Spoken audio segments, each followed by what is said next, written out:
Hello and welcome to the Business Pulse International channel. In this segment called Leading Edge, the guest that we have in studio today is the outgoing Group Chief Executive of Alexander Forbes Group Holdings, Mr. Edward Kieswetter. So he's here essentially to just share a part of his journey with us, his story and the principles that he's learned along the way, so that you and I can be able to learn from it and be able to shorten the time period between being where we are and where it is that we'd like to be. By way of a short introduction, Mr. Kieswetter is a qualified electrical engineer who's had a career that has been extensive, gaining experience in the energy and financial services sectors. In the past 15 years, he's held various leadership positions, including in organizations such as the South African Revenue Services, and he was also a member of the National Treasury Tax Revenue Committee. So that just had to take a little bit to get through. One of his accolades in his career is that he received the Leadership Thinking Award back in 2006, which is fitting, as Edward sees himself as a lifelong scholar, as well as having a very keen interest on leadership. So with that, I'd like to say welcome, Mr. Kieswetter, and thank you for making the time to engage with us. Nice to be here, Dominic. So I think just to kick us off, can you give us a little bit about your story? So who are you? What have you done that has gotten you to this point? I think born in a little township in the Western Cape called Kensington. And I think really my life lesson begins in that setting where we were very poor. Yes. Had little material means. But the one thing that I was blessed with was my parents were still both alive. My father, Edward, he was a slave driver. So he taught me the ethic of hard work. Yes. And my mother, who was really a generous soul, taught me the reason and the purpose for my life, which is I'm here to be a blessing. And I think those have been the two abiding cornerstones throughout my entire life journey, both personally and professionally, anchored in those two principles of hard work and purpose. Fantastic. And talking of hard work and purpose, I've seen just from your profile that you're like a perpetual student. Like there's so many qualifications, I couldn't even get through them. What is it about that really around the learning space that you're so passionate about? My metaphor for life is that life is a journey of learning. We as human beings have this incredible faculty that we can learn. Yes. Not only in a way that animals would learn. Animals learn through operant conditioning, and they learn to react. But they don't reflect, they don't connect dots, they don't ask meaningful questions like, why am I here? What difference would I like to make? Yeah. Human beings have that. And it's sad for me that not many human beings have the desire or the explicit intent to learn, even though we all have the ability to learn. To be able to do so. And so for me, it's such a wonderful journey of discovery to learn new things. And of course, what I have done is by applying for formal diplomas, degrees, and higher degrees, just put a bit of structure and discipline around that. But I'm not here to advocate that it's the only way you can learn. Absolutely. I think just to get to then the meat and bones, just coming from your position, I understand now that you're the outgoing Group Chief Executive of Alexander Forbes. But just give us a little bit of an insight in your time there. What would you say has been your contribution in helping that organization just get to greater success? Leaders glibly talk about the triple bottom line, which is it's more than just the money, more than just profit. It cannot ever be the objective of a business to make money. Making money must be the outcome of several other things. And what are those other things? So for me, and this is well recorded, but for me, any organization must first understand its ultimate purpose. And purpose is not about what you do, but it is about why you do it.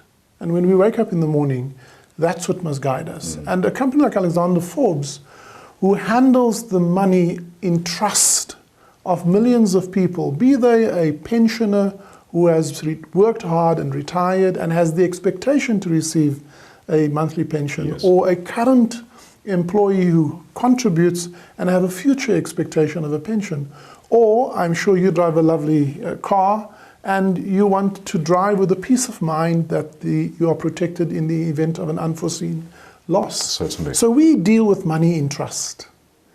And we reduce it to documents and contracts, but that's not what we do. What we do is actually helping people attain peace of mind by securing their financial well-being. And that, for me, is what our business is about. Great stuff. We provide peace of mind. Why you do it is more important than what it is that you do. From your personal experience, what should people know when it comes to pursuing their goals? Clarity. Clarity is important. If you don't know where you're going, any road will get you there. Too many of us end up in life by default rather than by design. Now, whilst you cannot have a clear map of the route that you have to take, you must have a clear sense of what you're trying to achieve. And there were two things I loved as a boy. The one was music, and the other one was making things. I turned timber into furniture, metal into tools, wires into circuits, and built little radios and stuff like that. So I knew that my love guided me to do what I do, and my love for music and my love for making and creating stuff took me along that. And so my choice was either to study in the engineering and technology direction or to do music. And so that was the clarity I had. The journey was then guided by resources, ability, opportunities. And so you go along, and I thankfully could do both. I became a church choir conductor. Yes. And for 14 years I led a choir and an orchestra. And through my studies, eventually ended up in electrical engineering. Yes. So I was able to follow my love. That was the clarity that I had. But it was hard work. It was overcoming adversity along every path of the way. And in leadership language, for me, clarity is the first important objective. Yes. And clarity of intent. And then secondly, to have the resilience. We speak of level 5 leadership, if you really want to get academic about this. But what does level 5 leadership really mean? It means having a fearless resolve to achieve your goal regardless of the circumstances. We give up too easily. At the first little adversity, we give up. That could never have been a worthy goal if you give up so easily. So fearless resolve to achieve what you set out to achieve, make up the route, change the plan, change the tactics you have to, but don't give up on the goal. But on the other hand, balance that with genuine humility, that you cannot do it alone. Sure. You need other people. You need to stand on people's shoulders. You need to take their help where you can. You need to not be shy to ask help. You know, pride will never make you fat. Yep. They say pride cometh before a fall. Well, eat as much humble pie as you have to. It will never make you fat. No, certainly. And I mean, what you're saying around clarity is absolutely key. I think it was Zig Ziglar that said, you know, people in life aim at nothing and then end up hitting nothing dead on the head. And that's what you're talking about around clarity. Because if they then have that clarity, they know exactly where it is that they're going. I saw also in your profile that you are very big on leadership, and I'm quite interested in finding out from you if you've observed any trends, whether locally or internationally, around young people and how it is that they are within the workplace. So do they pose any new challenges to leaders to respond to? Are they behaving in a particular way that you're not quite used to given the days of old? Let me share with you one of the things I have done in a few places, but also at Alexander Forbes, is established a junior board. And let me tell you a little bit about it. A junior board for me is a formalized assembly or group of young people, and in our case we defined it as young leaders, men and women who were below the age of 33. Why did we do that? A few reasons. Firstly, at my age, I'm reaching my sell-by date. Steeped in experience, but not necessarily as relevant and as current, and living in the reality of a 24-year-old or 25-year-old. And so the creation of the junior board was a leadership development initiative that would achieve a few things. Firstly, it would challenge me by bringing young people different perspectives, and I learned that by having 2 sons myself. But 2 young people who then bring a different perspective to the workplace. balanced with your seasoned experience and the reference of time. I often tell my boys, Lance and Matthew, that I am qualified to teach them because of the many mistakes I've made, not necessarily because of the many successes I've had. Yes. And so for me, that intent about infusing your own leadership with external perspectives, and one of those perspectives is the perspective of the youth, the next generation. So that was the first benefit that establishing a junior board. The second benefit is young people in an organization would hardly ever, you imagine if you're a junior actuary, you've just started, or a young accountant or lawyer, you would be 6 or 7 layers into the organization. You'd hardly ever have a one-on-one with the CEO. And the top leadership of that organization. But the junior board, because it was an institutionalized, had direct access to all the executives, including the chief executive. Fantastic. And so you create the opportunity for young people to see real leadership in action. I recently took a young professional into my office, and I said to him as we sat down and started the journey together, I said, let me just tell you one thing. You are going to see me now, warts and all. Sure. Sometimes you see the polished Edward Kieswetter on stage, but now you're going to see my strengths and my weaknesses. And I say, and you can learn as much from the things I shouldn't be doing, from the things I should be doing, and let's talk about it if I do something. So having a live seat at ringside seat next to the CEO is a wonderful opportunity for young people. And so that's the second reason, to institutionalize leadership development for the next generation. And by creating that opportunity, but also by that exchange. So it is not a notion that I'm the older kind of sage and I'm going to pour my knowledge into you as the young, and you're going to sit there and absorb it. No, this is a mutual exchange of people who come with different perspectives, but that are equally valid. Absolutely. So I learn as much from the young professional as hopefully they would learn from me. Yeah. Now they say you're never too young to learn, or rather you're never too old to learn and you're never too young to teach. And that's the kind of principle that you're going on. So I understand now that you are now stepping out of the fray of, the formal employment, and you're going to be, becoming an entrepreneur yourself. So given the current context of, our South African economy, can you give us your insights insofar as what would your advice be to aspiring and emerging entrepreneurs, given that you'll also be undergoing this journey yourself? Sadly, our system of preparing us for life is steeped in a mold of preparing us to become employees or employment takers as opposed to employment creators. 100%.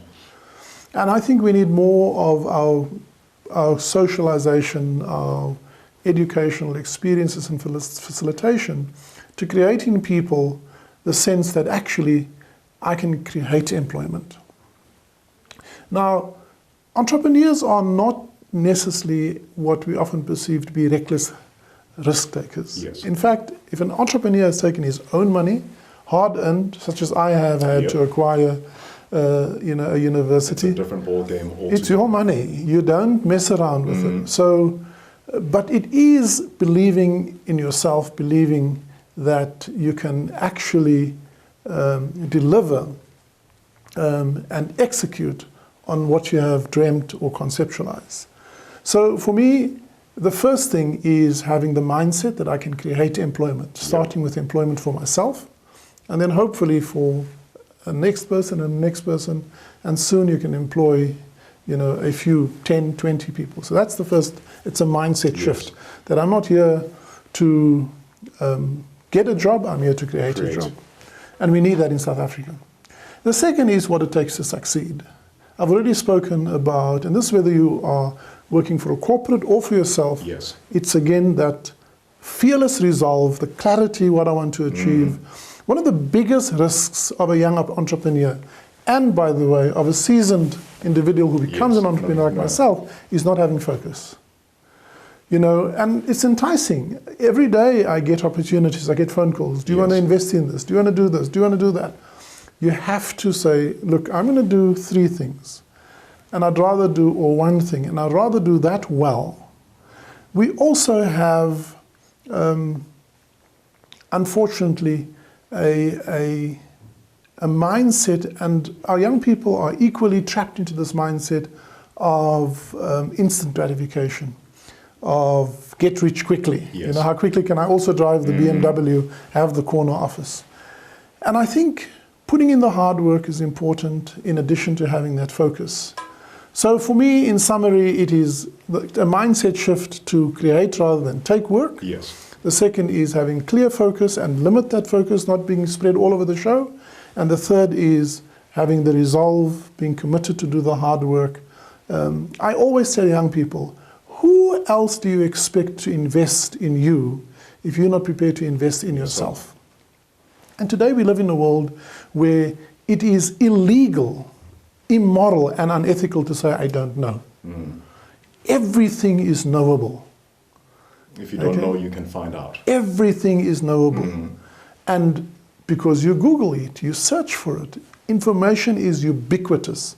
What we have is a lack of wisdom and judgment. Yes. And not a lack of knowledge. Okay?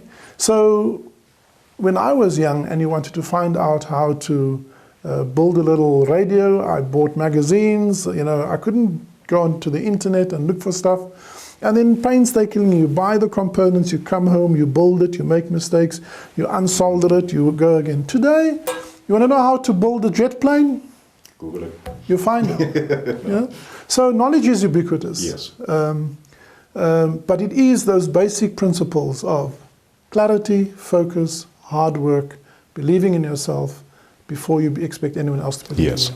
Man, thank you very much, Mr. Kieswetter. And for you that is watching this program, I think those principles have been absolutely invaluable. That number one, you need to be clear in whatever it is that you pursue. And what I've loved about the interview that we've had is just around resolve. And resolve, simply put, is promising yourself never to give up. This is a journey, and you may start something today and it doesn't work out tomorrow. It does not mean that you're a failure. It's just part of the process of where it is that you are now and the things that you need to learn in order to get to where it is that you want to go. So I'd like to invite you to please join us again on Leading Edge, where we'll be bringing you industry leaders that are giving you practical content, that are giving you lessons and stories that certainly you'll be able to utilize and take yourself to the next level.